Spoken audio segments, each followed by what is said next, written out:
According to market mix modeling, audio ads are 3.5 times more effective if they use stats, like 3.5 times. Market mix modelling knows that everything is measurable. Right now, we are tracking your pupil dilation, galvanic skin response, and general levels of arousal, and determining the effectiveness of this ad.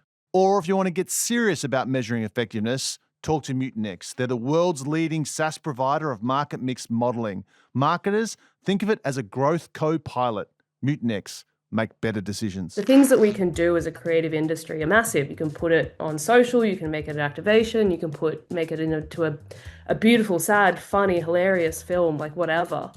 But if it's born from something that is real and is proven to be real and is proven to be, wide, like, no one's going to build anything on the stat that's like 1% of people think this. But they will build the stat on 99% of people think that. So it just grounds you to then add whatever flourishes you want and to be able to build whatever creative vision you can think of on top of that.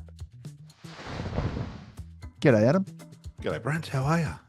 I'm really good, mate. I'm really good. Have you heard of, and it's not a food, but the pink chip? Yes, I have heard of a pink chip. It was created by Sam Rowlands, who is our guest today, and she is the Executive Creative Director at Le Pub in Amsterdam. Brent, I'm doing your job for you. No, I've never been more redundant in an intro. This is great. Let's just get Sam on show. Let's cut to the chase. Let's get Sam on. Welcome to Black T-Shirt, Sam. Are you wearing a black T-shirt?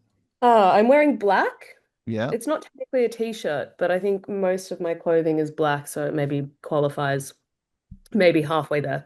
What's with the black thing for you? Ease. Black Yep. is chic. Also, you don't have to think about what colors go with each other. True. So, and you're never out of fashion if you're in just black. Yes. We do talk a lot about the homogenizing impact of everyone wearing black all the time. And like now when we're presenting more than ever, I just see a sea of people all in black, and the irony of everybody looking the same, trying to be, or not having the audacity to stand out. The only person we've had stand out in how they present themselves out of all of these interviews is Hegarty. Because he was wearing sort of paisley or something. Yeah, and his love of Paul Smith. And it's just amazing how few people have an aesthetic that is proudly something other than... I draw in other ways. I'm all into the jewelry. Yeah. That's pretty cool. All the jewels. So, yeah, I think my focus is on the bling. And you are talking to us from Amsterdam? Yes. How long has Amsterdam been home? About 3.5 years now. And what do you love about Amsterdam? Spring. Spring's nice, not the winter. No, I loved the cycling. I like that it's a very carless city. And so you could have the shittest day at work, and then you get on your little bicycle and then you ding, ding, ding all the way home. And then all of your worries or most of the stresses that you had during the day are kind of cycled out of you. Cool. And it's quite fun. There's like a bicycle, I don't want to say gridlock, but essentially when everyone's going to work on their bikes and there's just thousands, and then you're just in this big bike club. Yeah, it sounds kind of, you can't help but you almost feel healthy by proxy that there are so many people on bikes around you. You kind of feels like good living. Sam, where did you grow up? I grew up on a cattle farm out past Blaney, kind of near Cowra. It's outside a tiny town called Mandurama, over the Blue Mountains towards Orange-ish. Near Bathurst? Yeah, past Bathurst. Okay. Yep. I spent a couple of years working in the prison system in Bathurst. I worked at Bathurst Correctional Centre and Kirkconnell Correctional Centre for a while. Oh, wow. Where did you go to school? Did you go to school out there? Yeah, so I went to primary school in the tiny town that's closest to the property. I was about 4 people in my year. I think it was about 21 people in the school. We had one teacher who was also the principal. So I was there until high school, and then I went to Kinross in Orange, the bigger school, which was actually quite a shock because I went from, you just had to be friends with the people that you were around because there was no one else, to then going to a year of 1,000 people or something like that.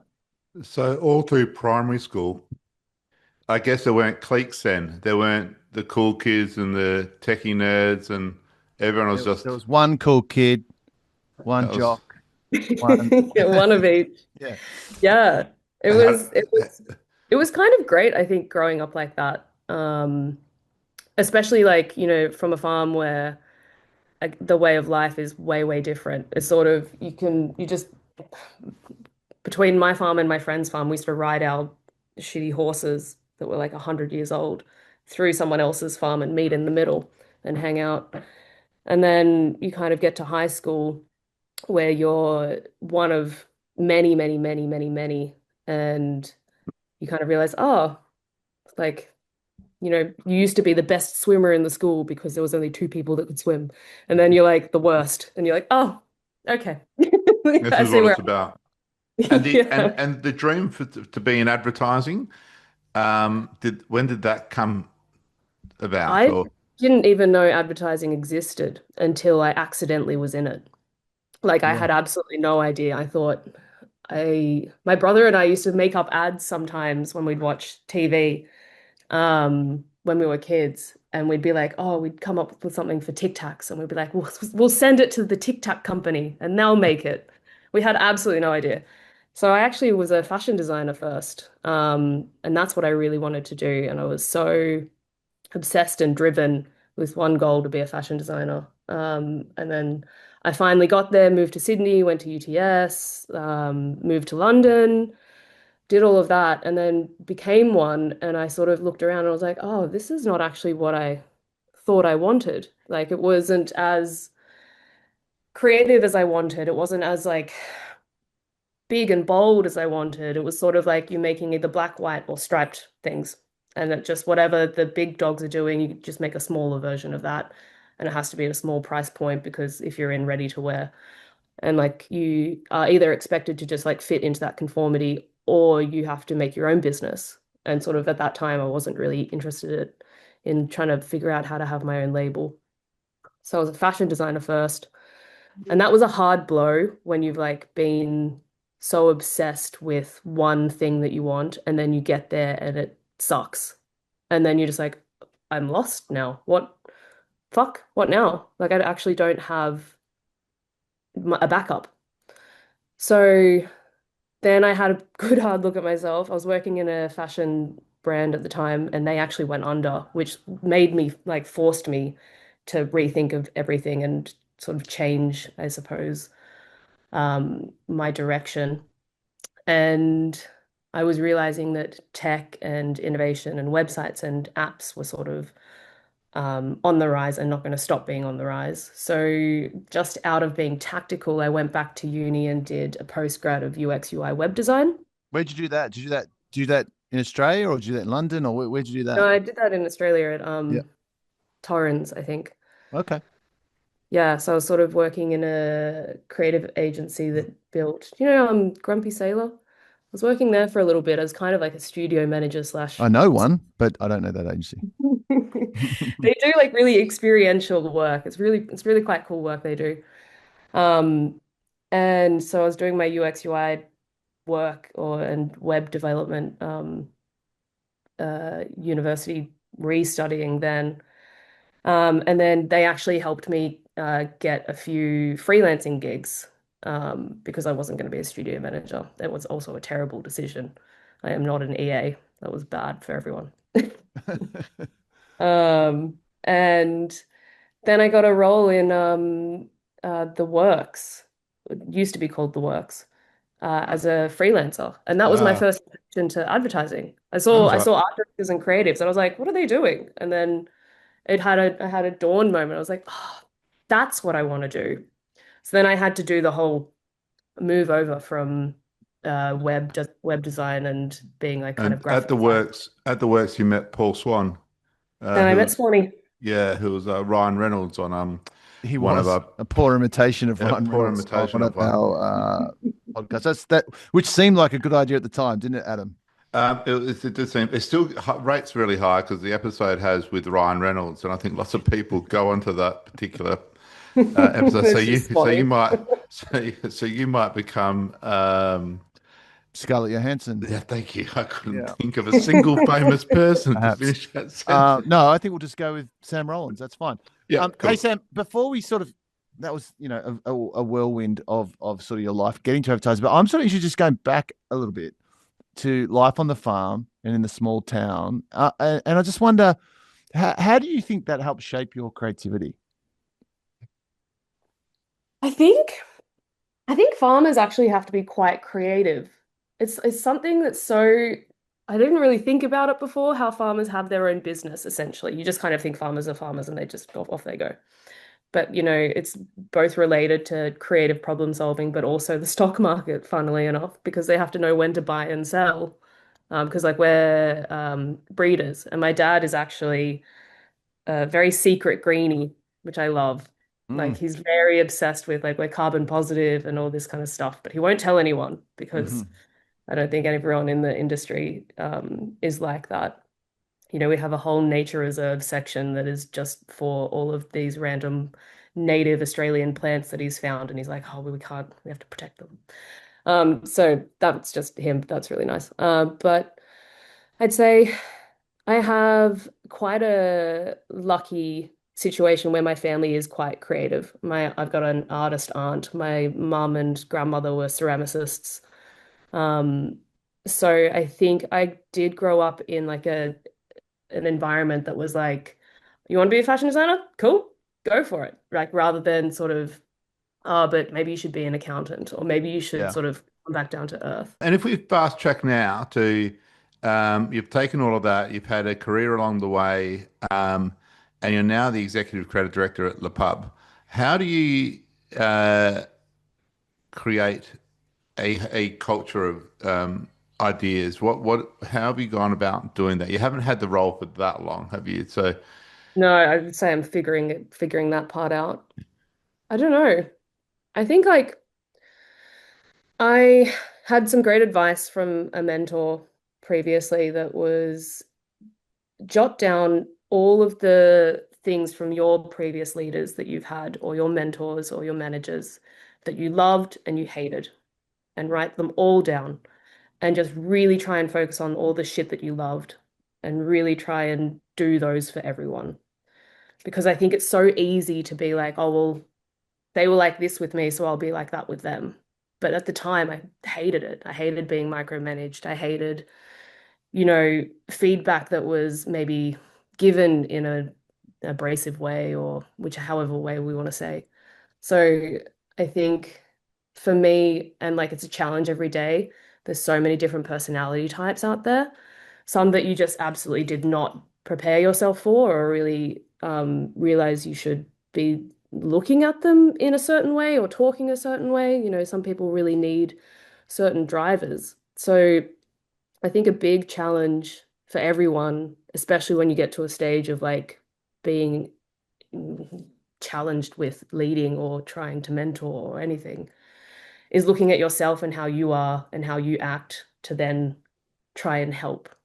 And I think the role is about helping, not telling. So and I think are that's you saying with the previous great managers you've had, some of them who micromanage, some of them who gave feedback in an abrasive way, are you saying you try not to do that, or are you saying that those things are good? no, I'm saying those things are bad. Like, so Ah, shit. well, I haven't worked with you yet, so we'll You'd hate see. working with Adam. Are there any good projects you've had coming out recently that you're particularly proud of? Aside from Pink Chip? Yeah, we'll talk about Pink Chip later. But before we get into that, and then the reason why I ask, I just want to try to understand um, how you go about getting ideas and trying to how you trying to either for yourself or as an organization itself, and what is it that you're bringing? And part of a reason for this podcast is it's an ephemeral topic, creativity, and it's hard to pin down. And we just try to break down the process a little bit for our listeners and to see what Mm. they can take out of it. And so I don't necessarily need to know a project per se, but More how you approach it versus yeah. what the actual bit of work is. Yeah. I'd say I'm quite a strategic creative. I love a stat. I love stuff that can't be argued. Like if it's in a if it's in a paper by Harvard, like, you can argue the way it's being brought to life all you want, but you can't argue the insight. So I love insights and stats that, like, yes, are rooted in culture, blah blah blah, but like if they're like actual statistic responses to life, or it's been So, found that 80% of blah is this, like, so do you prefer a stat to an insight? I love a stat. Isn't that I interesting? love a stat. Because That's we've it. had this. This is an So ongoing debate we've had, Adam and I, and with different guests and things, that the word insight is massively overrated, and that we're looking for these sort of deep insights, but in fact, sometimes a fact is really good and A and, and fact's can and can great. drive some creative thinking, right? 3% Yeah, of like, women because like see you can't themselves as argue it. beautiful. Yeah. That was a nice thing from the white paper for the Dove Real Beauty campaign. I always remember that. I do like that. I'm with you, Sam. I'd rather a stat than an insight. I'd rather something concrete, uh, and doesn't have to be deep. It just has to be a thing, something real to spin off. Because we can always add the layers of beauty and the fun and the intrigue, and the things that we can do as a creative industry are massive. You can put it on social, you can make it an activation, you can make it into a beautiful, sad, funny, hilarious film, like whatever. But if it's born from something that is real and is proven to be real and is proven to be, wide. Like, no one's going to build anything on the stat that's like 1% of people think this, but they will build the stat on 99% of people think that. So it just grounds you to then add whatever flourishes you want and to be able to build whatever creative vision you can think of on top of that. And I used to work with a strategist once, and she'd like come up with the strategy like in the Uber, and she'd be like, "Oh, I just realized that people don't really like working. That's a good start. Like, that's a good insight." And you're like, "What? Can I have something more?" Yeah. So I think for me, like, that's where I start. I start with what's the thing that no one can argue against, and then how can I build from there? And what was the stat that led to the pink chip? That uh originally 5 years ago, um, it was that women are statistically better investors than men.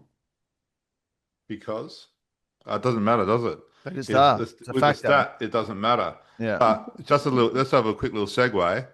Because Because women look into, traditionally, statistically, women look into the companies that they're investing in more, whereas men can be a little bit more flippant with where they put their money. A lot of the times this gets explained as like women are risk adverse, which I think is an absolute bullshit claim. Like, being risk adverse isn't like not doing things, it's looking into stuff. So when everyone's like, women are risk adverse, I'm like, no, no, no, they just really think about their decisions. So that's kind of where that comes from. Women are less likely to play with the money and pull it out, put it in, pull it out, put it in. And you're like, oh, there's a potential up and coming tech company, let me shove it in there. Women are kind of like, I shop at this shop, I understand this place. And then, so from that fact, explain to us the idea you came up with, and what the idea behind Pink Chip is. Well, it started at an awards school, which wildly. And I actually got really pissed off with the brief. The brief was like, women aren't great at investing. Try and get more women to invest with ComSec Pocket, because women usually put their money in their bank or something like that. And like, my mum's a business owner, and she's a big investor, and she's kind of, I suppose, where a lot of my grit and tenacity comes from as a woman. Um, and she taught me how to invest. So I saw this brief and I was like, fuck off. It's bullshit. Mm. Like, what a stupid brief. So my first answer to the brief was just basically fuck you. And then I got told off. They were like, you have to answer the brief. So then I was like, okay, fine. So then I found this particular stat that female investors are actually better investors than men. And so was directing this I don't know, platform idea that Pink chip would be a collection of female-led businesses because women are more likely to invest with morals rather than just financial purposes. And it would be an investment strategy for women to invest in women. That's where it started. Hmm. But it grew and it changed after that. And don't get me wrong, I tried to sell it into companies as that. And because not a huge amount of their user base is women, so then no one would buy it and go around the ring like that. Um, so then So just after so just so on that, so you had this idea and you were personally trying to sell it to different companies, or through the agency you're working with, or how are you through doing that? agencies I was working with at the time, I Right, tried to sell it into via three separate agencies, and right. no one would buy it. Wow. It was wild. Um, People loved it. Don't get me wrong, they loved it. But I think by the time it goes up the chain to, whoever the decision maker is, it was like, oh, it might be abrasive, it might be this, it might be that. It's sort of gendered, like not sure. And bear in mind, this was like about 5 years ago. So I tried to settle into this company. They loved it. They'd pause it. Nothing would happen. It gets sent back. Like, okay. Try to sell into that one. Like, oh, sorry, it's a bit abrasive. We really focus on Gen Z or whatever, men. So we went around that ring a lot. But to be honest, it was kind of a positive because it meant that every time we had to reiterate the idea and think about it and reskin it and revise it, it got better. Right. So it ended up being no longer about trying to get female investors to invest because that's just going to be a byproduct of this regardless. It ended up being rooted in the statistic that only 7% of CEOs are women globally, even though statistically female-led businesses outperform male-led businesses on the stock market. So it's a better investment overall.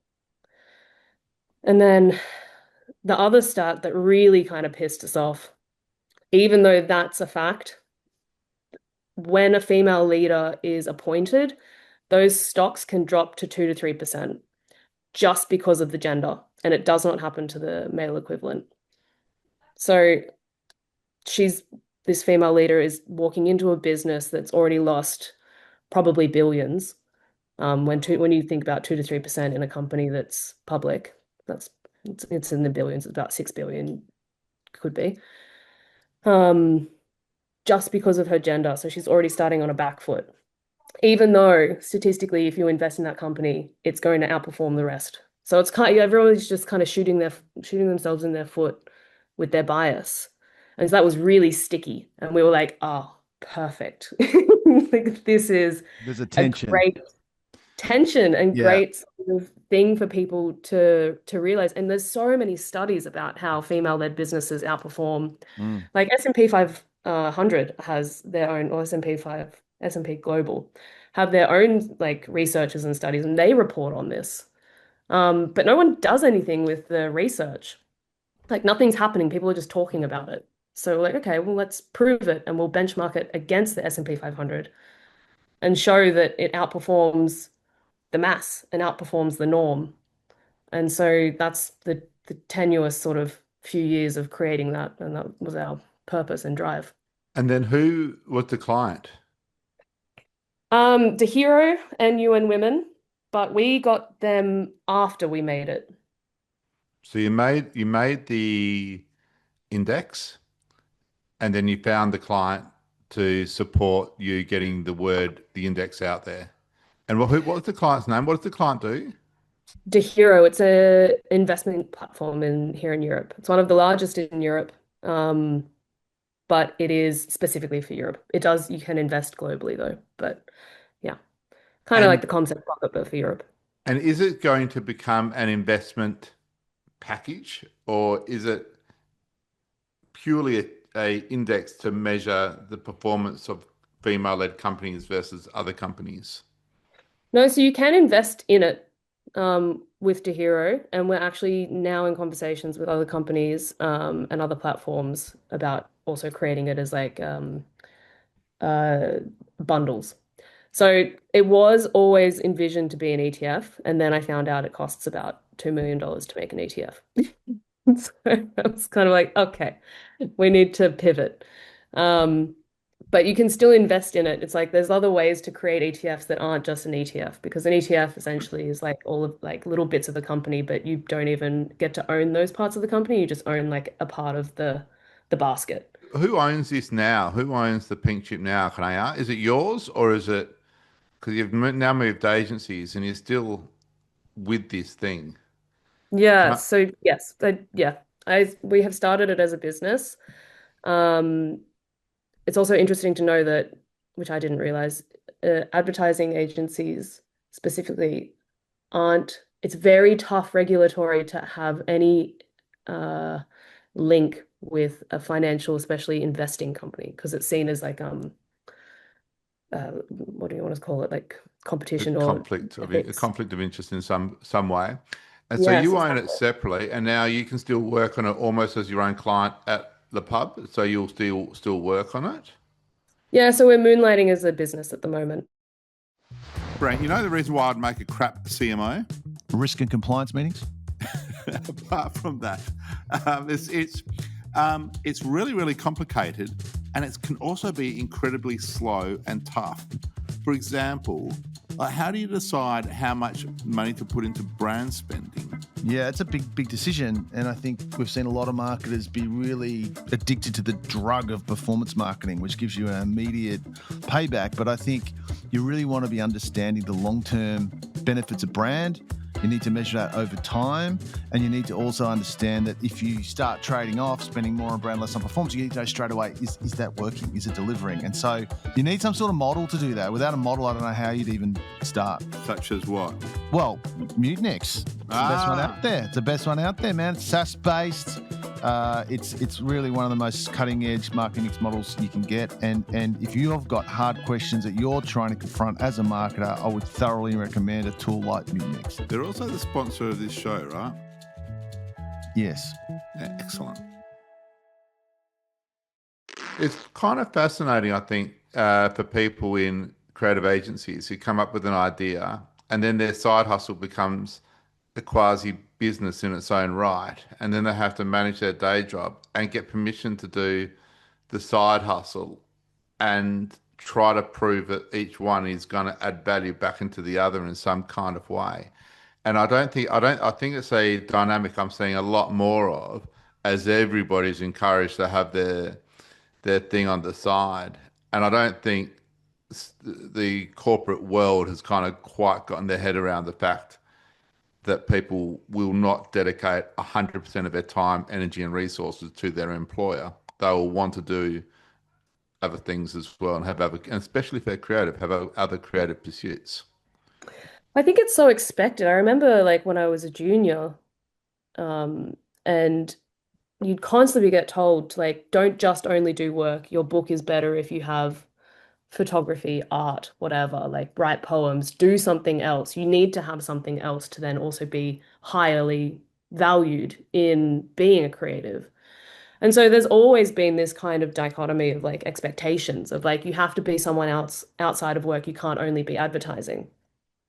So it's just kind of becomes quite interesting when, you grow up a bit and then those, writing poems isn't enough for you anymore. You need to sort of see that also as a career level or something that can like give, and you can give more to it. Because I think, especially when it's like a passion, like Pink Chip, I'm extremely passionate about and the mission that we have there. Um, and I think as soon as you're able to sort of crack into that sort of atmosphere, like I'm talking at South by Southwest soon, on a panel with Elf Beauty. Like, so then you can see What are you sometimes talking about? You're talking about pink chip. we're talking about how DEI was a dud to begin with.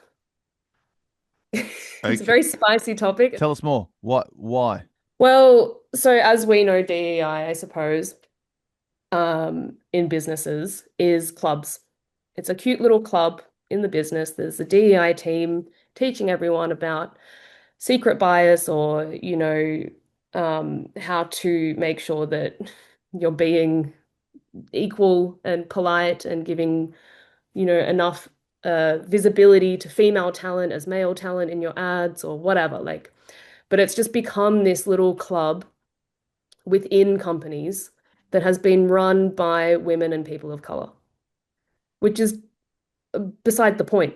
Like people of color and women already know about the positives of DEI. The like for us, what we've done with Pink Chip is we've targeted men. Like we've been, you can make more money if you invest in female-led companies. That's all you need to know. It's good for you. And then like, okay, cool, sweet, let's do that. Whereas if it's like it's morally correct or it's, you're going to help women, like morals don't move the needle like money and data does. So Mhm. how are we doing DEI and tackling and talking to the people that this is about rather than the people it's not about? So that's the perspective of Pink Chip. Like we had the target market wrong from the beginning. And Elf Beauty's perspective is that um, that diversity is coming up like with the new generations that are coming forth. You can't bullshit DEI anymore. Like it's like pink washing or greenwashing. Can't you have your club of women and people of color doing nice things in the agency or in the business and command real action too? Doesn't one beget the other? But what's the point of like having a bunch of people that are underrepresented yelling about how they want to be represented? Well, they could be doing training sessions like on unconscious bias and things like that, and educating the rest of the agency. And though, Absolutely. There is value in that. I'm not saying there's not value in that, but it's not moving the needle. We've seen that it hasn't really moved the needle. We're going backwards now. Mm. It's that if you want a more, um, you know, positive business growth, it's been shown that people of color and women contribute to that at a great level. So it's a business proposition rather than a internal, let's all be holding hands and talking about the issues. It's like if we want action, if we want businesses to grow, if we want things to develop further, it's the people that are in charge of the businesses that have to be in that club or making the changes rather than everybody just at the bottom talking about it. So coming back to Pink Chip for a minute, because this we could spend the rest of the podcast talking about this topic, which is Yeah, it's yes, a I know. super important topic, and you're passionate about it. It's great. But just coming back to Pink Chip for a minute, it's interesting. Well, like, what was the creative output? How do you think about the creative output for that? Because obviously, it's a big idea. Do you think is the whole thing creative? It's actually not about outputs. It's or like is the naming the like? Do you know what I mean? Like as you think about that as a creative exercise, would you say? I mean, the whole idea is creative. Would you say there are creative elements to it? Like what you called it is obviously creative. You know what I mean? Like how do you think about that as you think about Pink Chip?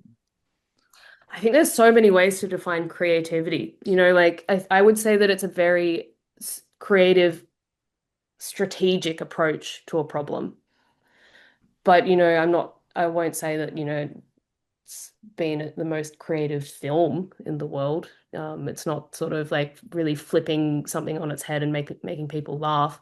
I'd say like the way that it's tackled the problem and strategically sort of redefined, I suppose, like gender lens investing to a market of people that would usually avoid gender lens investing was the creative output and the direction.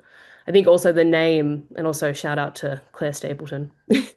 She came up with it in 1 second 5 years ago, and I've been in love with it ever since, and I haven't been able it's to change. unreal. It's just, yeah, obviously from blue chip and things like that, right? Exactly. Yeah. Yeah, it's Um, great. It's I a I great heard, name. remember I remember the exact day that she said it, and I it's have a, fought yeah. so many people about the name. Yeah. Hey, Sam, on that really quickly, I heard once for things about if you're trying to target a female audience, thinking pink gives women the blues was the phrase I heard. But Yeah.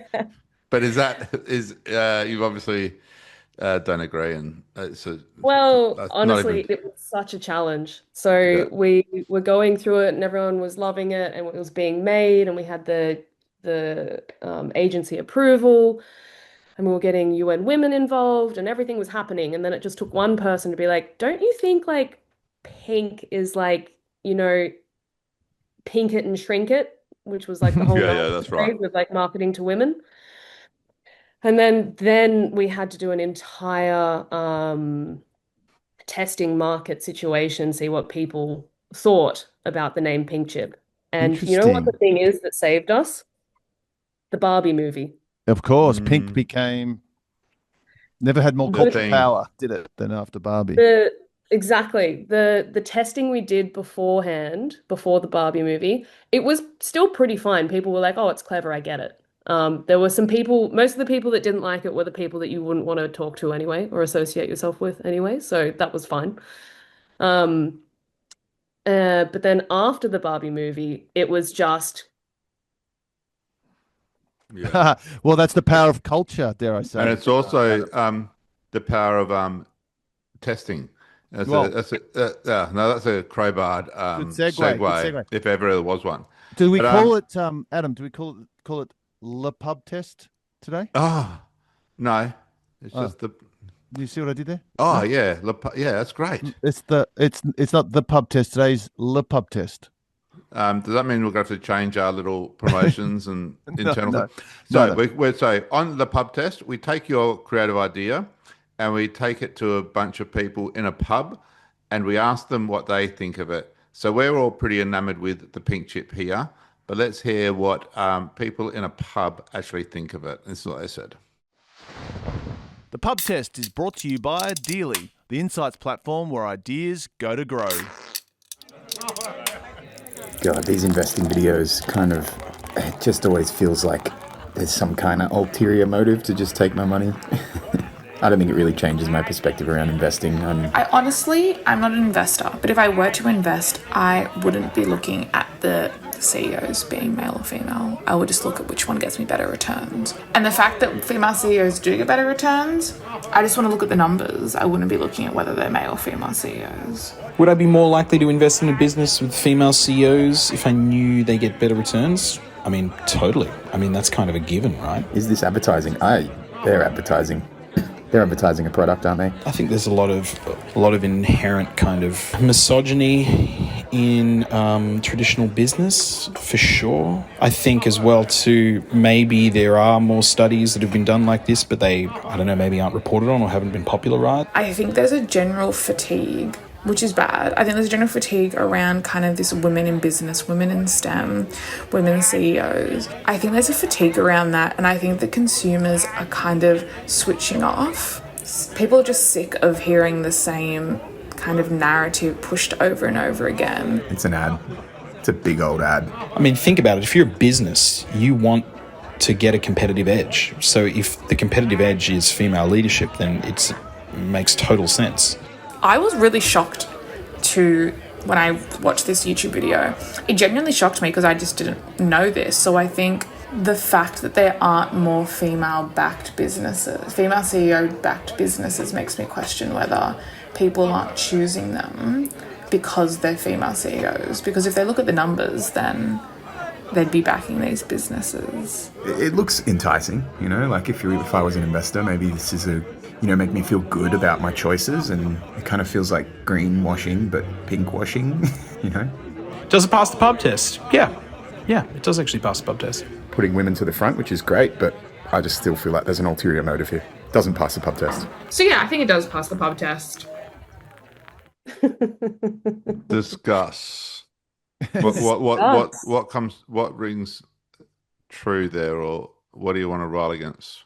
I don't know what ulterior motive there could be besides you get to invest in women and you get money. So, but yeah, one of the questions we asked was, is this advertising? As in you've created a thing with an entity for a brand. So I think maybe that question there kind of maybe confused people where they thought there must be some kind of ulterior motive to this thing other than purely what it is. I find it what I personally found interesting. Sam, is there anything else you want to say on that before I jump in? Yeah, we normally let the guest respond. Yeah, Adam, let how the they guest, felt that's right. about That's it right. before. Yeah, that's right. Be polite, Adam. Be polite. Yep. Podcast host. Yeah, go for it. Oh, sorry. No, I was saying go for it. I think. Well, to be honest, the main thing that we found when we were creating this is that no one knew about it, regardless of how many studies there are. So I think it's just the general, and still now, even after we've made it, you'll show them the statistics or you show them the pink chip work or the platform and the stock market based against us. And people are just like, oh shit, had no idea. So like I think it's just like something that's not known about and was not expected to be brought forth, I think is the big challenge that we have. And I think that's kind of what I'm hearing a lot in the pub test, the pub test. If you're looking for insights, don't do a pub test. Go to Ideally. I thought we didn't believe in research. We don't believe in bad research. We don't believe in research that takes forever. It's loads and loads of PowerPoint charts. Well, because the speed of culture moves in hours, not weeks. Yeah, so you need research to be fast, you need to be fluid, you need to be co-created, you need everybody to be able to get in on it and get the responses straight away. 100%, and with Ideally, they turn it around overnight with their fantastic digital platform. You know what I really hate about research? What's that? I hate the fact that it takes forever, it's really expensive and clunky, and then it relies on some poor young sod to be speaking the bleeding obvious from the research really enthusiastically. Everyone gets bored and the insight gets lost. I hate the stale sandwiches. You're talking about the focus group. Yeah. Ideally is an insights platform that lets you create with confidence. You can test ideas and innovations overnight and affordably. Visit goideally.com to find out how Ideally can unlock insights for your business. Adam, what did the pub test do for you? Thanks for asking. I think it makes me come back.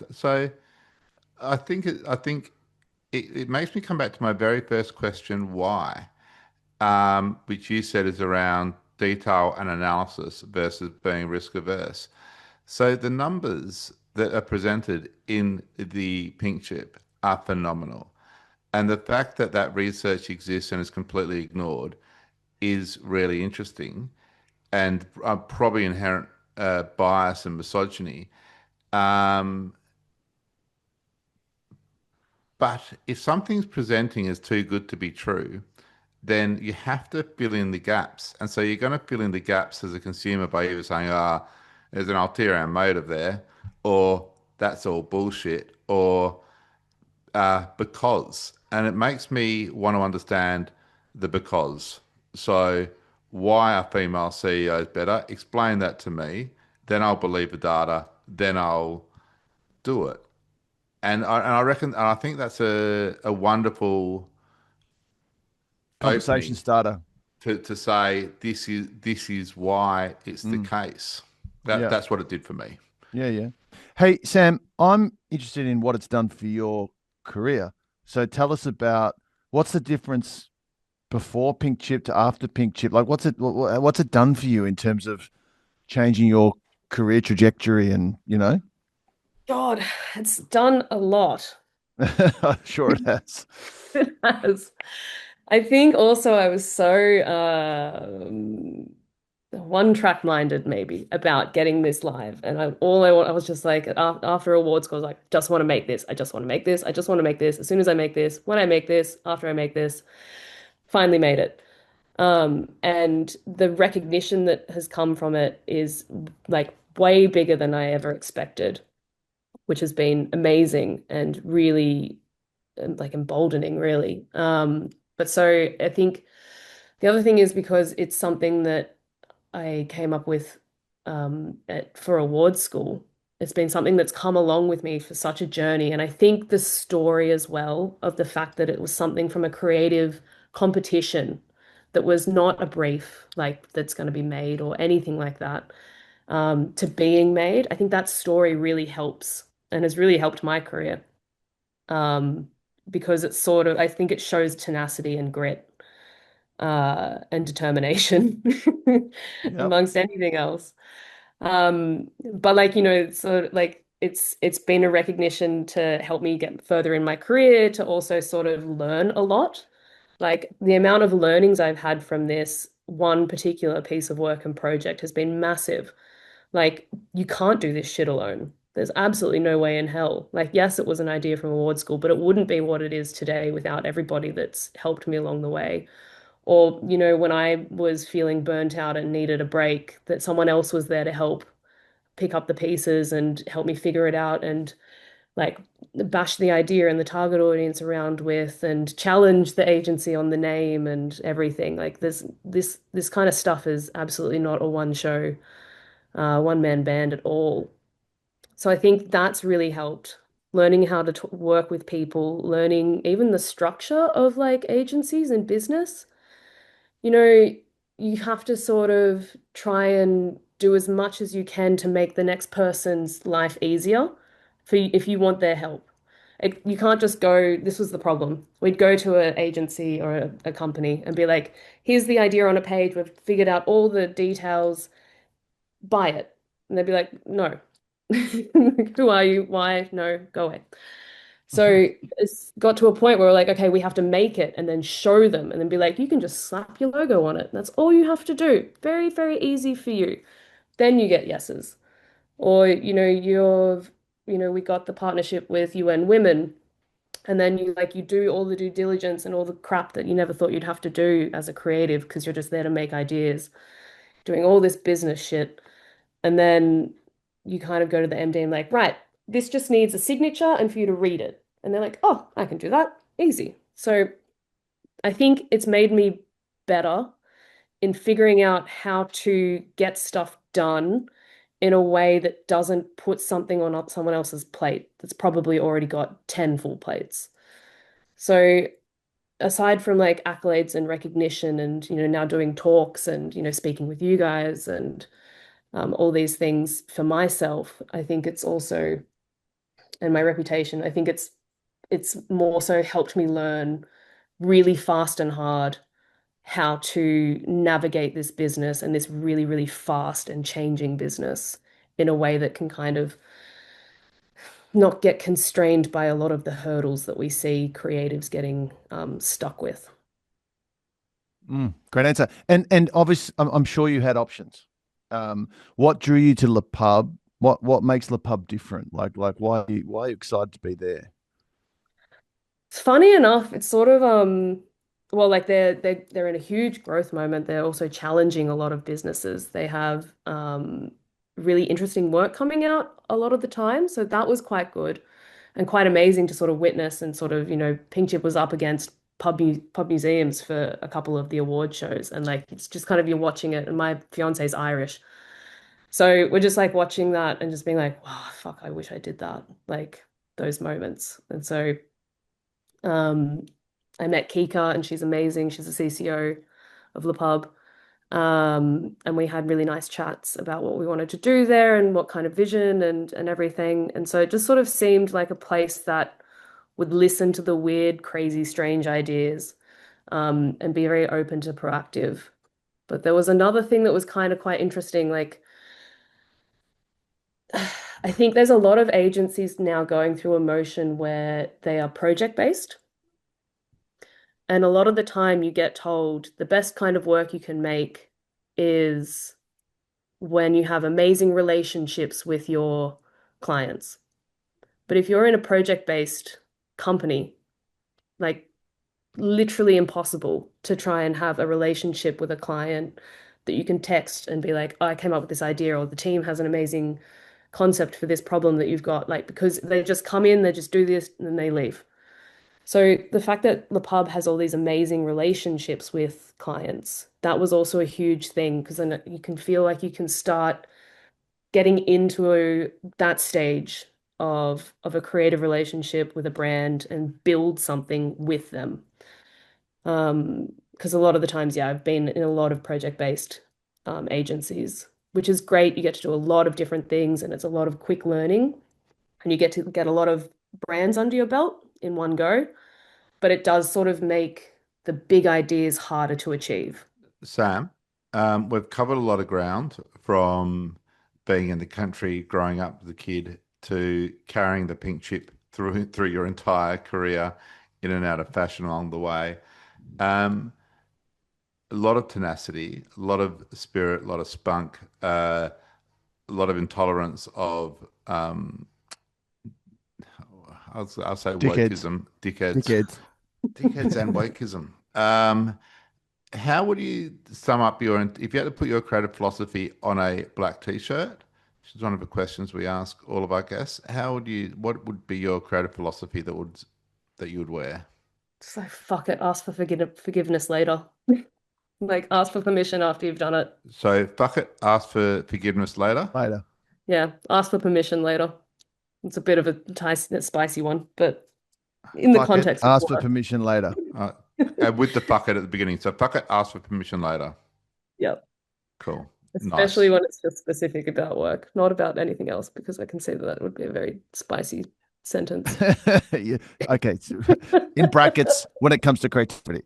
Yes, please. Fair enough. Hey, look, congrats on Pink Chip and also, having an idea that big and powerful so early in your career. It's amazing. And I hope you come up with another one. Are you feeling that pressure to come up with the next one? A little bit. I feel like I need to. Just stay with the one. Keep on ebbing and flowing. Be who's the guy on Facebook who says just stick with the one big fish? What's the guy's name? The one big what? Fish. Fish. My own here. The guy who created Napster. Oh, Sean Parker. Sean Parker. So Sean Parker says to Mark Zuckerberg, just, who remembers the fishing trip where he caught lots and lots of little fish? It's just the one big fish. Just stick with the one big fish. Stick with the Pink Chip. And Well, obviously, keep Pink it going. Chips, obviously, and it is still going, right? There's a lot to do with that as well. So It's still going. And Yeah. just for little shout outs, I suppose Connor Caniff, the writer that was my other half through the process, Grace O'Brien, who absolutely this would not be here without her, and Hannah Glazebrook and Chris Henderson, and Emma Nikolovsky. Without these people, it wouldn't be there. And it's also the other thing is, we're taught as well to sort of not share your ideas too wide in case someone nicks it. But it's not possible. You can't make stuff. Put them out there. It's a team That's sport. right. It's a team Yeah, sport, 100%. It's great to hear you. It's great to hear you credit those guys. That's awesome. Hey, it's great. Well, Sam, thanks for coming on. Great to meet you. And if we get our shit together, we'll send that T-shirt to Amsterdam for you to proudly wear as you're riding your bike along the canals. Offending Perfect. everybody. Can't wait. Good on you, mate. Size large. I'm an oversized girl. No props. Thanks for coming on. Thanks for taking the time. Great to meet you. And Thank you so much. keep Good on rocking you, it. Sam. At Black T-shirts, we like ads featuring supermodels. And the most supermodel is the Mutant X market mix model. Picture this, if you will, a little computer with a little algorithm, and inside that algorithm is a market mix modeling program. That's Mutinex. Hello. Or if you want to get serious about measuring effectiveness, talk to Mutant X. They're the world's leading SaaS provider of market mix modeling. Marketers, think of it as a growth co-pilot. Mutant X, make better decisions. Hey, well, what do you reckon? I think Pink Chip is a great idea. And even what a name. I mean, we both said it during the podcast. What a great name. It's the power. We often forget the power of a great name, don't we? And it's just such a cool name and cool idea. What I really like, what I took out of that whole episode is tenacity and bullishness and and with her a bit of exacting standard.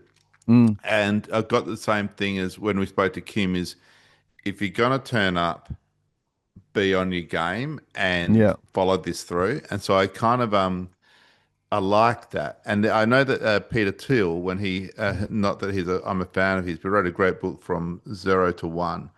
The founder of PayPal and stuff like that.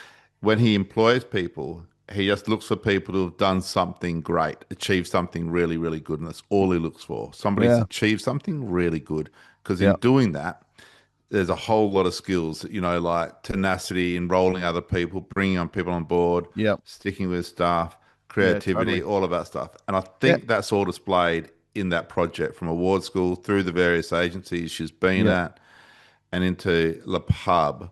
It'll be 100%. Interesting if she can stay with that for her entire career. Yeah, or not. Do it again. I think that's interesting too. That's the opposite though of what I'm trying to say. I'm trying to say. Are you? I don't know. Because I also think you don't want to necessarily be defined by one thing as well, right? I think to have it so early in your career, but I think that's part of it too. I think there's a wonderful naivety is a wrong word, but there's a I don't know the rules yet, so fuck the rules. That's which right. I think is That's interesting fantastic. about Sam. I just think she know the rules and just she worked it out herself. She had the Worked out how agencies work, worked just out work how it business out, like, worked, and she's got this you know. idea and a belief, and then follows it through, and And it's everything that falls in behind her. and it's that thing that Neil said when he came on, like no one's going to make it for you. Yeah, that's You right. got to make it happen yourself, and I think That's she's right. got that in spades. And yeah, awesome. Yeah, so she was a good role model. All right. God bless you, Brent. And you, my friend.